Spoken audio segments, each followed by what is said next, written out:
প্ৰভু যীশুৱে গাধৰ পিঠিত উঠি জেৰুজালেমত প্ৰৱেশ কৰাটো জয়যাত্ৰা আছিল নে?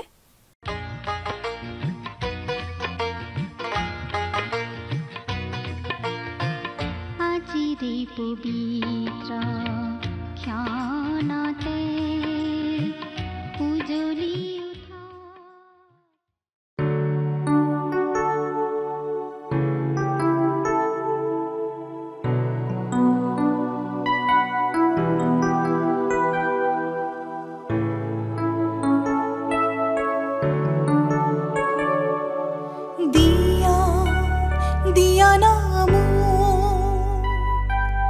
দৰ্শন তোমাৰে প্ৰভু দিয়া নাম দৰ্শন তোমাৰে প্ৰভু দিয়া নাম দৰ্শন তোমাৰে প্ৰভু দিয়া নাম দৰ্শন তোমাৰে প্ৰভু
দৰ্শন তোমাৰে প্ৰভু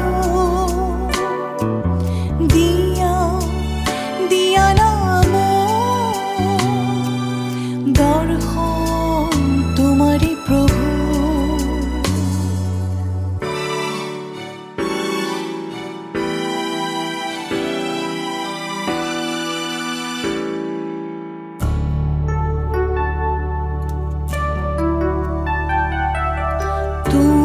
জ্যোতিৰ পোহৰতে জীৱনৰ পোহৰ মই পালো তোমাৰ জ্যোতিৰ পোহৰতে জীৱনৰ পোহৰ মই পালো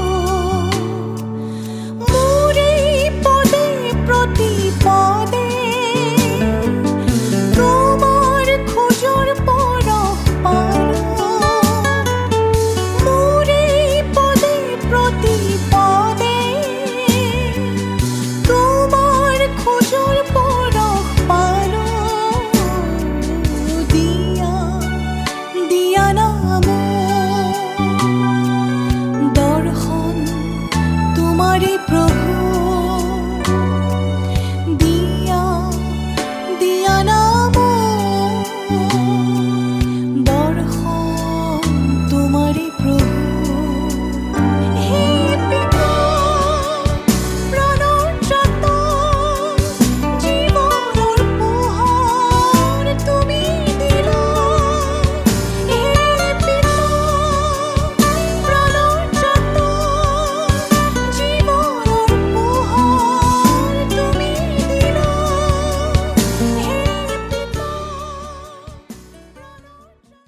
নমস্কাৰ আমাৰ ভক্তিবচন অনুষ্ঠানলৈ আপোনাক স্বাগতম জনাইছো খ্ৰীষ্টীয় বিশ্বাসী লোকসকলৰ বাবে বিশেষভাৱে প্ৰস্তুত কৰা এই ভক্তিবচন অনুষ্ঠানটো হৈছে বাইবেল অধ্যয়নৰ ধাৰাবাহিক অসমীয়া অনুষ্ঠান মাজে মাজে পুৰণি নিয়মৰ পৰা আৰু মাজে মাজে নতুন নিয়মৰ পৰা একোখন পুস্তক অধ্যয়নৰ বাবে লৈ বাইবেলৰ গোটেই ৬৬খন পুস্তকৰে ইয়াত অধ্যয়ন কৰা হ'ব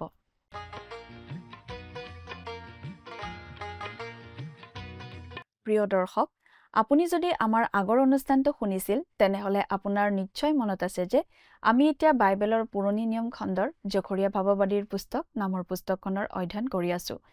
যোৱা অনুষ্ঠানত আমি এই জখৰীয়া ভাৱবাদীৰ পুস্তকখনৰ 9 নম্বৰ অধ্যায়ৰ 1 নম্বৰ পদৰ পৰা 8 নম্বৰ পদলৈকে পঢ়ি তাৰ ভিত্তিত আগবঢ়োৱা আলোচনা আমি শুনিবলৈ পালো। আজিৰ অনুষ্ঠানত আমি এই জখৰীয়া ভাৱবাদীৰ পুস্তকৰ 9 নম্বৰ অধ্যায়ৰ 9 নম্বৰ পদৰ পৰা পঢ়ি তাৰ ভিত্তিত আগবঢ়োৱা আলোচনা শুনিবলৈ পাম। 9 নম্বৰ অধ্যায়ৰ পৰা জখৰীয়া পুস্তকখনৰ ঐতিহাসিক অন্তৰালৰ সামৰণিত তৃতীয় আৰু শেষৰ ডাঙৰটো বিভাগত প্ৰৱেশ কৰিছো। এই চূড়ান্ত খণ্ডটোক দুটা ভাগত ভাগ কৰিব পাৰি। প্ৰথম বুজাটো ভৱিষ্যৎবাণীমূলক দিশসমূহৰ সৈতে জড়িত, যিবোৰ খ্ৰীষ্টৰ প্ৰথম আগমনৰ সৈতে জড়িত। দ্বিতীয় বুজাটো সেই ভাৱবাণীমূলক দিশসমূহৰ সৈতে জড়িত, যিবোৰ খ্ৰীষ্টৰ দ্বিতীয় আগমনৰ সৈতে জড়িত। প্ৰথম 8টা পদত আমি ঈশ্বৰে অনা ইহুদী জাতিসমূহৰ ওপৰত কৰা বিচাৰৰ বিষয়ে পঢ়িবলৈ পাওঁ, যিটো মহামতী আলেকজেণ্ডাৰৰ যুগেৰে ঈশ্বৰে সম্পন্ন কৰিছিল। সেই বিশ্বশাসক মহামতী আলেকজেণ্ডাৰ এজন গৰ্বী, অহংকাৰী যুৱক, কিন্তু সম্ভৱতঃ বিশ্বই দেখা আটাইতকৈ মেধাৱী সেনাপতি। এজন প্ৰচণ্ড সামৰিক নেতাৰ লগতে তেওঁ আছিল এজন মহান ৰাজনৈতিক নেতাও। তেওঁৰ এটা নিৰ্দিষ্ট আকৰ্ষণ আছিল আৰু জনসমাগম তেওঁৰ পিছে পিছে গৈছিল। তেওঁ আছিল ইছৰাইলে আশা কৰি থকা মছিহজনৰ সম্পূৰ্ণ বিপৰীত। ঈশ্বৰে অনা যিহুদী জাতিবোৰক শাস্তি দিব বুলি জনাইছিল আৰু আলেকজেণ্ডাৰৰ যুগেৰে সেইটো সিদ্ধ হৈছিল। আনহাতে আলেকজেণ্ডাৰৰ হাতৰ পৰা জেৰুচালেমৰ মন্দিৰটো ৰক্ষা কৰিব বুলিও জনাইছিল আৰু তেনেদৰেই ঘটিছিল। জখৰীয়া ভাৱবাদীৰ পুস্তকৰ 9 নম্বৰ অধ্যায়ৰ 9 নম্বৰ পদটো বাইবেল শাস্ত্ৰৰ আটাইতকৈ উল্লেখযোগ্য পদবোৰৰ ভিতৰত এটা অন্যতম পদ বুলি ক'ব পাৰি। সাধাৰণতে আমি পাম দেওবাৰ দিনাখন এই পদটোৰ ভিত্তিত দিয়া বাৰ্তা প্ৰায়ে শুনি আহিছো, কাৰণ এই পদটো প্ৰভু যীশু খ্ৰীষ্টই জয়যাত্ৰা কৰি জেৰুচালেমত প্ৰৱেশ কৰা ঘটনাটোৰ সৈতে সম্পৰ্কিত। জখৰীয়া ভাৱবাদীয়ে এনেদৰে জনাই দিছিল যে চিউনৰ কইনা, জেৰুচালেমৰ কইনা সকলোৱে আনন্দ কৰা উচিত, সকলোৱে উল্লাস কৰা উচিত, কাৰণ ইছৰাইলৰ ৰজা, ইছৰাইলৰ পৰিত্ৰাণ কৰোতা জনা আহিছে। তেওঁ আহিছে অতি নম্ৰভাৱে গাধৰ ওপৰত উঠি আছে। এয়া জখৰীয়াই কৰা ভাৱবাণী আছিল আৰু প্ৰভু যীশুৰ প্ৰথম আগমনৰ সময়ত এইটো ফলিয়াইছিল। প্ৰিয় দৰ্শক, কথাবোৰ অধিক বহলাই চাবলৈ আহকচোন। এতিয়া আমি মূল আলোচনাটোৰ মাজলৈ আগবাঢ়ি যাওঁ। আমাৰ পৰম পবিত্ৰ প্ৰভু যীশুখ্ৰীষ্টৰ নামত নমস্কাৰ প্ৰিয় শ্ৰোতা। আমি আজি কিছুদিন ধৰি বাইবেলৰ পুৰণি নিয়ম খণ্ডৰ জখৰীয়া ভাৱবাদীৰ পুস্তক নামৰ পুস্তকখন অধ্যয়ন কৰি আহিছোঁ, নহয়নে? আমি যোৱা অনুষ্ঠানত এই জখৰীয়া পুস্তকৰ 9 নম্বৰ অধ্যায়ৰ অধ্যয়ন আৰম্ভ কৰিছিলোঁ। তাত আমি জখৰীয়া ভাৱবাদীয়ে কৰা কিছুমান ভাৱবাণী পঢ়িবলৈ পাইছিলোঁ। আমি 9 নম্বৰ অধ্যায়ৰ 1 পৰা 8 নম্বৰ পদলৈকে পঢ়ি এই কথা পাইছিলোঁ যে ঈশ্বৰে এজন বিশেষ পৰাক্ৰমী লোকৰ হতুৱাই তুৰ, চিডোন আদি ধ্বংস কৰিব, পলেষ্টিয়াবিলাকৰ দেশ ধ্বংস কৰিব। কিন্তু জেৰুচালেমৰ মন্দিৰ তেওঁৰ হাতৰ পৰা বাচি যাব। আমি এই কথাও উল্লেখ কৰিছিলোঁ যে সেই ভৱিষ্যৎবাণী পাছত ফলিয়াইছিল। আলেকজেণ্ডাৰে আছিল সেই আহিবলগীয়া পৰাক্ৰমী লোকজন। আলেকজেণ্ডাৰে এফালৰ পৰা সকলো ধ্বংস কৰি গৈছিল, কিন্তু তেওঁ জেৰুচালেম ধ্বংস নকৰিলে। বৰং তেওঁ যিহুদীসকলৰ মহাপুৰোহিতক সন্মানহে যাচিলে আৰু কিম্বদন্তি মতে তেওঁ হেনো জেৰুচালেমৰ মন্দিৰলৈ গৈ পূজা অৰ্চনাহে আগবঢ়ালে। সেইবাবেই জখৰীয়া ভাৱবাদীৰ পুস্তকৰ এই কথাবোৰ বিশেষভাৱে মন কৰিবলগীয়া কথা। জখৰীয়া ভাৱবাদীৰ যোগেদি ঈশ্বৰে কৰা সকলোবোৰ ভাৱবাণী আমি মন কৰা উচিত। সেই ভাৱবাণী কেতিয়াও অথলে নাযায়, কাৰণ সেইবোৰ ঈশ্বৰে জনোৱা কথা। বাইবেলৰ কোনো কথাই বিফলে নাযায়, যোৱা নাই, কাৰণ বাইবেল ঈশ্বৰৰ জীৱন্ত বাক্য। আজি আমি 9 নম্বৰ অধ্যায়ৰ 9 নম্বৰ পদৰ পৰা আমাৰ আলোচনা আৰম্ভ কৰিব খুজিছোঁ। এই 9 নম্বৰ পদটো বাইবেল শাস্ত্ৰৰ ভিতৰতে এটা অতি গুৰুত্বপূৰ্ণ পদ। সাধাৰণতে খেজুৰ পৰ্বৰ দেওবাৰৰ দিনা আমি এই পদটোৰ ওপৰত গীৰ্জাঘৰত বিশেষ শিক্ষা দিয়া শুনিবলৈ পাওঁ, কাৰণ এই পদটোত যীশুখ্ৰীষ্টই জয়যাত্ৰা কৰি জেৰুচালেমত প্ৰৱেশ কৰাৰ কথা কোৱা হৈছে। এতিয়া বাইবেলৰ পৰা পাঠ কৰি দিম। আপোনাৰ বাইবেলখন মেলি লৈছেনে বাৰু? পাঠ কৰি দিছোঁ। হে চিয়ন জীয়াৰী, অতিশয় উল্লাস কৰা। হে জেৰুচালেম জীয়াৰী, জয়ধ্বনি কৰা। চোৱা, তোমাৰ ৰজা তোমাৰ ওচৰলৈ আহিছে। তেওঁ ন্যায়, পৰিত্ৰাণযুক্ত আৰু নম্ৰ। তেওঁ গাধীৰ পোৱালিতেই উঠি আহিছে। এই বিশেষ পদটোৰ ওপৰত আমি অলপ বহলাই আলোচনা কৰিম, কাৰণ এইটো অতি গুৰুত্বপূৰ্ণ পদ। এই পদটোৰ ওপৰতে আন ভাৱবাণীবিলাক ওলমি আছে বুলি ক'ব পাৰি। আশা কৰোঁ আমি আলোচনা কৰা কথাখিনি অলপ মনোযোগ দি সাৱধানে শুনিব। ইয়াত পৰিত্ৰাণ বুলি কোৱাতকৈ জয় বা মুক্তি বুলিও ক'ব পাৰি। প্ৰভু যীশুৱেই জয় আনে। তেওঁ এই পৃথিৱীলৈ মুক্তি দিবলৈ আহিছিল। নতুন নিয়মৰ আটাইকেইখন শুভবাৰ্তাতেই প্ৰভু যীশুৱে জেৰুচালেমলৈ গাধৰ পিঠিত উঠি প্ৰৱেশ কৰাৰ ঘটনাটো লিপিবদ্ধ কৰা আছে। কিন্তু কেৱল মথিয়ে লিখা শুভবাৰ্তাতহে জখৰীয়া ভাৱবাদীৰ পুস্তকৰ পৰা এই পদটোৰ উদ্ধৃতি দিয়া হৈছে।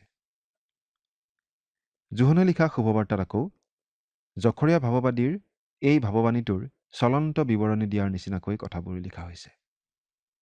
উদাহৰণস্বৰূপে, আনন্দ কৰা বুলি নকৈ তেওঁ কৈছে ভয় নকৰিবা বুলি। সেইটো আচলতে এটা উত্তম অৰ্থবহ ব্যাখ্যা। মথিয়ে লিখা কথাখিনি আমি অলপ চাই ল'ব খুজিছোঁ। আমি মথিয়ে লিখা শুভবাৰ্তাত প্ৰভু যীশুৰ জয়যাত্ৰাৰ বিষয়ে এনেদৰে পাওঁ।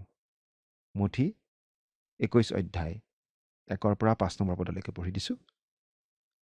পাছে যেতিয়া তেওঁলোক জেৰুচালেমৰ ওচৰ চাপি জৈতুন পৰ্বত আৰু বৈতফৈগী গাঁৱলৈ আহিল, তেতিয়া যীশুৱে দুজন শিষ্যক এই আদেশ দি পঠালে।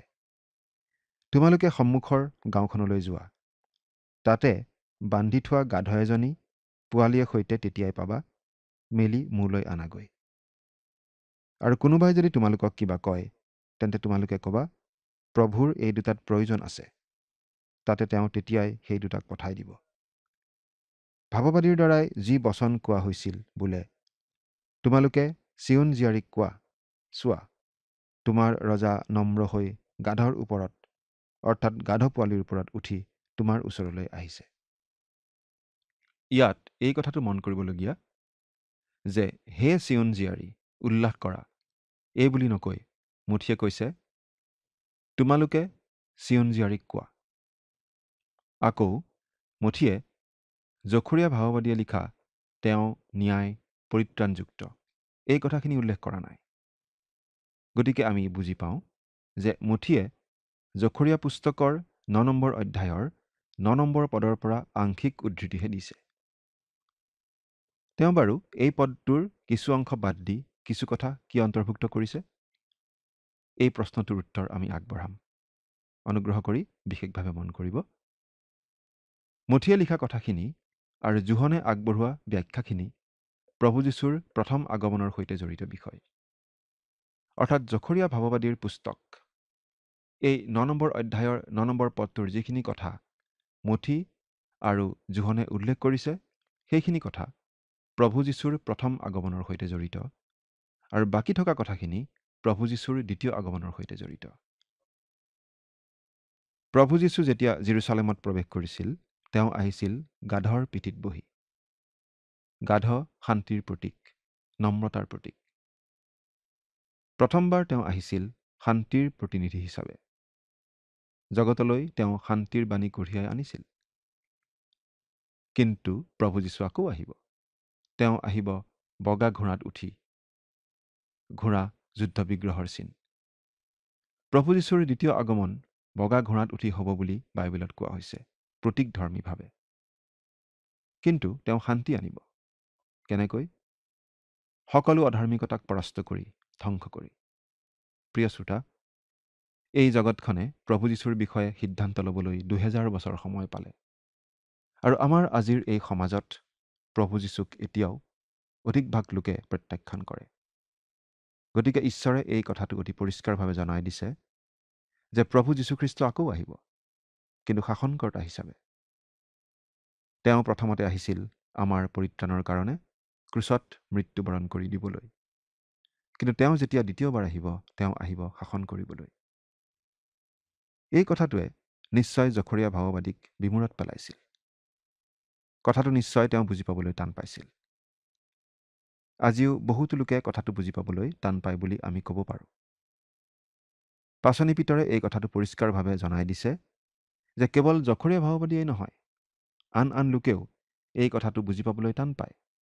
পাচনি পিতৰে এনেদৰে লিখিছিল, যি ভাৱবাদীসকলে তোমালোকৰ নিমিত্তে নিৰূপিত অনুগ্ৰহৰ বিষয়ে ভাৱবাণী কৈছিল, তেওঁবিলাকে সেই পৰিত্ৰাণৰ বিষয়ে যত্নেৰে বিচাৰ আৰু অনুসন্ধান কৰিছিল। অৰ্থাৎ তেওঁবিলাকৰ অন্তৰত থকা খ্ৰীষ্টৰ আত্মাই খ্ৰীষ্টৰ নিমিত্তে নিৰূপিত নানা দুখ ভোগ আৰু তাৰ পাছত হ'ব লগা প্ৰভাৱৰ বিষয়ে পূৰ্বে সাক্ষ্য দিয়া কালত কি আৰু কেনেকুৱা কালৰ বিষয়ে জনাইছিল, তেওঁবিলাকে তাৰ অনুসন্ধান কৰিছিল। প্ৰথম পিতৰ 1 অধ্যায় 10 আৰু 11 পদ। একেটা দফাতে প্ৰভু যীশুৰ প্ৰথম আগমন আৰু দ্বিতীয় আগমন দুয়োটা ঘটনাৰ বিষয়ে ভাৱবাণী কৰি থোৱা বাবে ভাৱবাদীসকলে যত্নেৰে বিচাৰ আৰু অনুসন্ধান কৰিছিল যদিও তেওঁলোকে দুয়োটা ঘটনাৰ মাজত থকা পাৰ্থক্যটো বুজি পোৱা নাছিল। কিন্তু বুজি নোপোৱা সত্ত্বেও ভাৱবাদীসকলে এই কথাবোৰ লিপিবদ্ধ কৰিছিল, কাৰণ ঈশ্বৰৰ আত্মাই তেওঁলোকক এই বিষয়ে উদগাইছিল। কিন্তু ঈশ্বৰৰ আত্মাৰ অনুপ্ৰেৰণাত পাচনি পিতৰে দুয়োটা ঘটনাৰ পাৰ্থক্য দেখুৱাই দিব পাৰিছিল। খ্ৰীষ্ট এবাৰ আহিছিল কষ্ট ভোগ কৰিবলৈ, মানৱৰ বাবে পৰিত্ৰাণৰ কাৰ্য সিদ্ধ কৰিবলৈ, মানৱক মুক্তি দিবলৈ।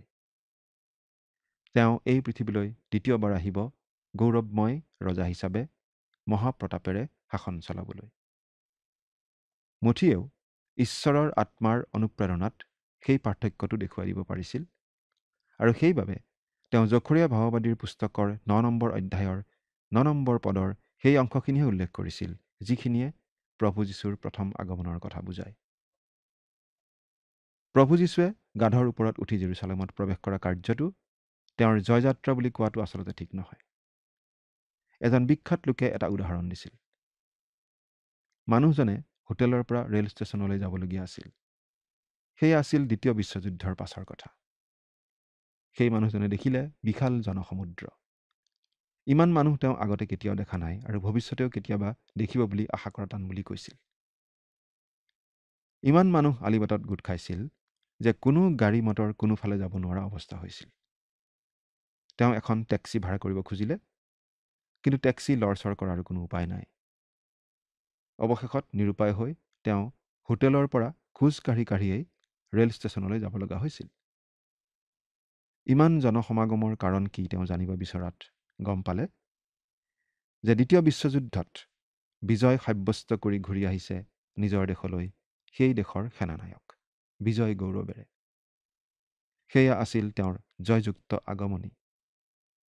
কিন্তু তাৰ তুলনাত প্ৰভু যীশুৱে জেৰুচালেমত প্ৰৱেশ কৰা কাৰ্যটো দেখিবলৈ সাধাৰণ যেন আছিল। আচলতে প্ৰভু যীশুৰ সেই শোভাযাত্ৰা আছিল দাৰিদ্ৰৰ শোভাযাত্ৰা। এজন দুখীয়া লোকে কিছুমান দুখীয়া অনুগামীৰ সৈতে কৰা শোভাযাত্ৰা। সেই সময়ত যদি কোনোবা ৰোমিয়া মানুহে প্ৰভু যীশুৰ সেই শোভাযাত্ৰা দেখিলেহেঁতেন আৰু সেই শোভাযাত্ৰাকে জয়যাত্ৰা বুলি কোৱা শুনিলেহেঁতেন, তেতিয়া নিশ্চয় হাঁহি মাৰি ক'লেহেঁতেন, প্ৰকৃত জয়যাত্ৰা কেনেকুৱা তোমালোকে দেখাই নাই। চিজাৰে যেতিয়া গৌলবিলাকক পৰাস্ত কৰি ৰোমত প্ৰৱেশ কৰিছিলহি, তেতিয়া ৰোমত যি শোভাযাত্ৰা হৈছিল সেই শোভাযাত্ৰা তোমালোকে যদি দেখিলাহেঁতেন, তেতিয়া বুজি পালাহেঁতেন প্ৰকৃত জয়যাত্ৰা কি। সেই শোভাযাত্ৰা 3 দিন ধৰি চলিছিল। ৰোমিয়া লোক এজনৰ দৃষ্টিত প্ৰভু যীশুৰ সেই সাধাৰণ শোভাযাত্ৰাটো অতি সাধাৰণ আৰু দুখীয়া বুলিয়েই ক'ব লাগিব। আমি এই কথাও জনা উচিত যে প্ৰভু যীশুৱে তেওঁৰ সেই শোভাযাত্ৰা বিজয় যাত্ৰা হোৱাটো বিচৰাও নাছিল। তেওঁ যেতিয়া গাধৰ পিঠিত উঠি জেৰুচালেমত প্ৰৱেশ কৰিছিল, তেতিয়া আচলতে তেওঁৰ জীৱনৰ এটা বিশেষ সন্ধিক্ষণত উপস্থিত হৈছিল। তেওঁৰ জীৱনত এটা বিশেষ ডাঙৰ ঘটনা ঘটিবৰ উপক্ৰম হৈছিল। তেওঁ ইয়াৰ আগতে জেৰুচালেমত প্ৰৱেশ কৰোঁতে নীৰৱে প্ৰৱেশ কৰিছিল। কাৰো চকুত নপৰাকৈ তেওঁ প্ৰৱেশ কৰিছিল। তেওঁ সমাজৰ চকুৰ আঁতৰ হৈ থাকিব বিচাৰিছিল। কোনো প্ৰচাৰ অভিযান চলোৱা হোৱা নাছিল। সেই বিষয়ে ভৱিষ্যতবাণীও কৰি থোৱা আছিল যে তেওঁ কেতিয়াও আলিবাটত চিঞৰি চিঞৰি আনৰ দৃষ্টি আকৰ্ষণ কৰিবলৈ চেষ্টা নকৰিব। তেওঁ এৰাও নকৰিব, বৰ মাতেৰে কথা নক'ব আৰু বাহিৰলৈ নিজৰ মাত নুশুনাব। যিচয়া 42 অধ্যায় 2 পদ। তেওঁ ভেড়াৰ দুৱাৰেৰে সোমাইছিল, জনসমাগমৰ পৰা আঁতৰি থাকি প্ৰৱেশ কৰিছিল। আনকি তেওঁ কোনো অলৌকিক কাৰ্য সম্পন্ন কৰাৰ পাছত সেই কামৰ কথা গোপনে ৰাখিবলৈহে কৈছিল। কিন্তু এতিয়া তেওঁৰ পদ্ধতি সলনি হৈছে। এতিয়া প্ৰভু যীশু সমজুৱাভাৱে প্ৰৱেশ কৰিছে। তেওঁ লোকঢাক কৰা নাছিল। এতিয়া তেওঁ জনতাৰ দৃষ্টি আকৰ্ষণ কৰিছে। তেওঁ মানুহৰ পৰা সিদ্ধান্ত বিচাৰিছে। তেওঁ বিশেষ সিদ্ধান্ত ল'বলগীয়া অৱস্থা এটা মানুহৰ আগত দাঙি ধৰিছে। এক মুহূৰ্তৰ বাবে হ'লেও ইছৰাইলীয়া লোকসকলে তেওঁক তেওঁলোকৰ ৰজা আৰু মচীহ বুলি ধৰিব লাগিব। আচলতে ফৰিচীবিলাকে যেতিয়া কৈছিল জগতখনেই তেওঁৰ পাছত গ'ল বুলি, তেতিয়া তেওঁলোকে ঠিকেই কৈছিল।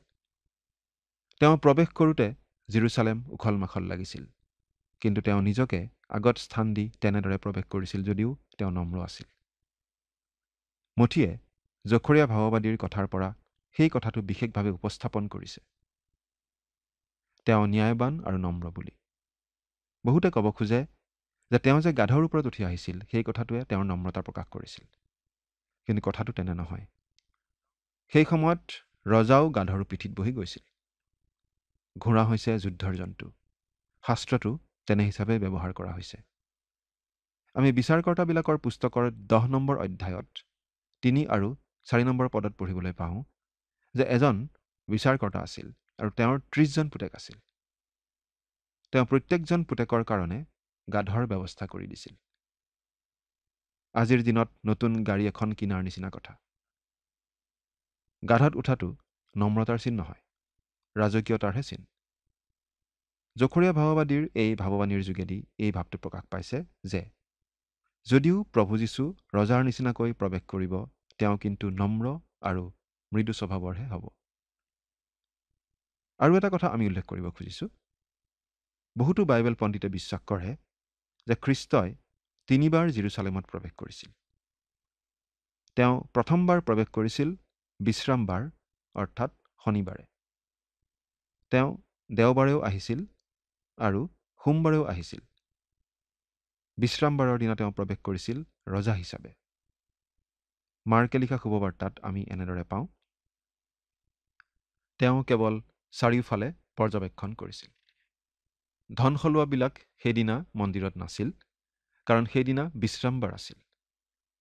তেওঁ দেওবাৰে আহিছিল ৰজা হিচাপে। সেই খেজুৰ পৰ্বৰ দিনা, সেইদিনা মন্দিৰত থকা ধন সলোৱা লোকসকলক তেওঁ খেদি পঠিয়াইছিল। পাছে যীশুৱে ধৰ্মধামত সোমাই ধৰ্মধামত বেচা কিনা কৰাবিলাকক বাহিৰ কৰিলে আৰু ধন সলোৱাবিলাকৰ মেজ আৰু কপৌ বেচাবোৰৰ আসন লুটিয়াই পেলালে। মঠীয়ে লিখা শুভবাৰ্তা 21 অধ্যায় 12 পদ। আচলতে এই পৃথিৱীত থকা অৱস্থাত তেওঁ এইটোৱেই একমাত্ৰ পুৰোহিতৰ কাম কৰিছিল, কাৰণ এই পৃথিৱীত তেওঁ পুৰোহিতৰ কাম কৰিবলৈ অহা নাছিল। কোনো পুৰোহিতে মন্দিৰ পৰিষ্কাৰ কৰিবলৈ সাহ কৰা নাছিল, গতিকে প্ৰভু যীশুৱে কৰিব লগা হৈছিল। তাৰ পাছত তেওঁ আহিছিল সোমবাৰে। তেওঁ সেইদিনা ডিমৰু গছক সাও দিছিল। আৰু তাৰ পাছে তেওঁ ধৰ্মধামত সোমাই উপদেশ দিয়া সময়ত প্ৰধান পুৰোহিত আৰু মানুহবিলাকৰ বৃদ্ধসকলে তেওঁৰ ওচৰলৈ আহি সুধিলে, তুমি কি ক্ষমতাৰে এইবোৰ কৰিছা? আৰু এই ক্ষমতা বা কোনে তোমাক দিলে? মঠি 21 অধ্যায় 23 পদ। সেইদিনা তেওঁ শিক্ষা দিছিল, এজন ভাৱবাদীৰ দৰে কাম কৰিছিল। সেইদিনা তেওঁ বহুতো লোকৰ প্ৰশ্নৰ সন্মুখীন হৈছিল, কিন্তু তেওঁ সকলোকে নিমাত কৰি দিছিল। প্ৰভু যীশুখ্ৰীষ্টই জেৰুচালেমত 3 বাৰ প্ৰৱেশ কৰিছিল, কিন্তু তেওঁ ইছৰাইল জাতিৰ আগত আত্মপ্ৰকাশ কৰিছিল পুৰোহিত, ভাৱবাদী আৰু ৰজা হিচাপে। প্ৰভু যীশু জেৰুচালেমত থাকিবলৈ সোমোৱা নাছিল। তেওঁৰ ক্ৰুচীয় মৃত্যু, পুনৰুত্থান, স্বৰ্গাৰোহণ আদি আঁচনিৰ বিশেষ অংশ হিচাপেহে তেওঁ জেৰুচালেমত সোমাইছিল। প্ৰভু যীশু এদিন আকৌ আহিব, কিন্তু তেওঁ আহিব ৰজা হিচাপে শাসন কৰিবলৈ। প্ৰভু যীশু যেতিয়া প্ৰথমবাৰ জেৰুচালেমলৈ আহিছিল, তেওঁ ধ্বংস কৰিবলৈ অহা নাছিল, আহিছিল জগতখনক উদ্ধাৰ কৰিবলৈহে। কিন্তু সেইবাৰ তেওঁ আহিছিল নম্ৰভাৱে। প্ৰভু যীশুৱে নিজৰ বিষয়ে এনেদৰে কৈছিল, কিয়নো মানুহৰ পুত্ৰ সেৱা শুশ্ৰূষা পাবলৈ নহয়, কিন্তু সেৱা শুশ্ৰূষা কৰিবলৈ আৰু অনেকৰ মুক্তিৰ মূল্যৰ অৰ্থে নিজৰ প্ৰাণ দিবলৈহে আহিল। মাৰ্কে লিখা শুভবাৰ্তা 10 অধ্যায় 45 পদ। প্ৰিয় শ্ৰোতা, প্ৰভু যীশু আহিল আৰু আমাৰ মুক্তিৰ বাবে কৰিবলগীয়া সকলোখিনি তেওঁ কৰিলে। তেওঁত বিশ্বাস স্থাপন কৰি আজি আমি সকলোৱে মুক্তি লাভ কৰিব পাৰোঁ। প্ৰভু যীশু আকৌ আহিব। এই জগতখনে প্ৰভু যীশুৰ বিষয়ে সিদ্ধান্ত ল'বলৈ বহুদিন সময় পালে, 2000 বছৰ। কিন্তু তেওঁৰ বিষয়ে কিবা এটা সিদ্ধান্ত আমি ল'বই লাগিব। তেওঁক অৱহেলা কোনেও কৰিব নোৱাৰে। আপুনি বাৰু তেওঁৰ বিষয়ে কি সিদ্ধান্ত লৈছে চিন্তা কৰি চাওকচোন। ঈশ্বৰে আপোনাক আশীৰ্বাদ কৰক। আমেন।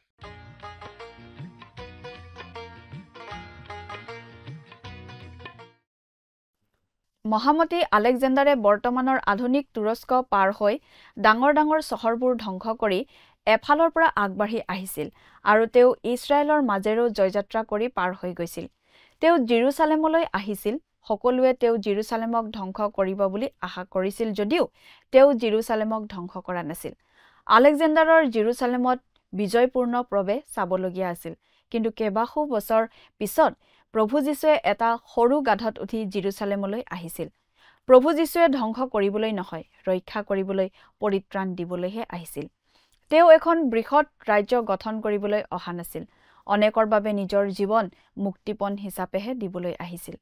প্ৰভু যীশুৰ সেই যাত্ৰাটোৰ বিষয়ে জখৰীয়া ভাৱবাদীয়ে কেইবাশ বছৰ আগতেই এনেদৰে ভাৱবাণী কৰি থৈছিল। প্ৰিয় দৰ্শক, আজিলৈ আমাৰ অনুষ্ঠানটো ইমানতে সামৰণি মাৰিব খুজিছোঁ। পৰৱৰ্তী অনুষ্ঠানত আপোনালোকক পুনৰ লগ পোৱাৰ আশা ৰাখিছোঁ। সামৰণি মৰাৰ আগতে আহকচোন আমি খন্তেক প্ৰাৰ্থনাত মূৰ দুৱাওঁ। স্বৰ্গত থকা অতি মৰমীয়াল দয়ালু পিতৃ ঈশ্বৰ, প্ৰভু তোমাক ধন্যবাদ দিওঁ সুন্দৰ সময়ৰ বাবে। দয়ালু মৰমীয়াল পিতৃ ঈশ্বৰ, এই সময়তে প্ৰাৰ্থনা কৰিছোঁ প্ৰতিজন দৰ্শকসকলৰ বাবে। প্ৰভু, হয়তো তেওঁলোকে বিভিন্ন সমস্যাত প্ৰভু থাকিব পাৰে, কিন্তু প্ৰভু তেওঁলোকৰ এই সমস্যাৰ মাজতো যাতে তোমাক যাতে পাহৰি নাযায়, কিন্তু তোমাৰ চৰণত সেই সকলো সমস্যাৰ সমাধান যে বিচাৰি পায় তাক যাতে তেওঁলোকে জানিব পাৰিব, বুজিব পাৰিব, আৰু সেইমতে প্ৰভু তোমাক সোধাই বিশ্বাসত যাতে দৃঢ় হৈ প্ৰভু তোমাৰ নামেৰে আগবাঢ়ি যাবলৈ পাৰিব, তেনে আশীৰ্বাদ প্ৰভু তুমি দান কৰিবা। এই সকলো যাচনা মহান ত্ৰাণকৰ্তা প্ৰভু যীশুখ্ৰীষ্টৰ নামত অৰ্পণ কৰিছোঁ। আমেন। প্ৰিয় দৰ্শক, যোৱা অনুষ্ঠানৰ প্ৰশ্নটোৰ শুদ্ধ উত্তৰটো হৈছে অপশ্যন চি, হদ্ৰক। আজিৰ অনুষ্ঠানৰ ওপৰত আধাৰিত প্ৰশ্নটো হৈছে, পুৰণি নিয়মত গাধৰ পিঠিত উঠা কিহৰ চিন আছিল? অপশ্যন এ সক্ষমতা, অপশ্যন বি সাধুতা, অপশ্যন চি নম্ৰতা, অপশ্যন ডি ৰাজকীয়তা। প্ৰিয় দৰ্শক, আজিৰ প্ৰশ্নৰ সঠিক উত্তৰটো আজি সন্ধিয়া 6 বজাৰ আগেয়ে আপোনাৰ নাম আৰু সম্পূৰ্ণ ঠিকনাৰে সৈতে আমালৈ 7429840242 নম্বৰত SMS নাইবা হোৱাটছআপ যোগে প্ৰেৰণ কৰক। প্ৰিয় দৰ্শক, আপুনি যদি আমাৰ এই অনুষ্ঠানৰ যোগেদি আশীৰ্বাদপ্ৰাপ্ত হৈছে আৰু আমাৰ লগত কথা পাতিবলৈ বিচাৰিছে বা আপোনাক প্ৰাৰ্থনাৰ সহায়ো পৰামৰ্শ লাগে, তেন্তে আমালৈ 7429840242 এই নম্বৰত পোনপটীয়াকৈ ফোন কৰিব পাৰিব। ধন্যবাদ।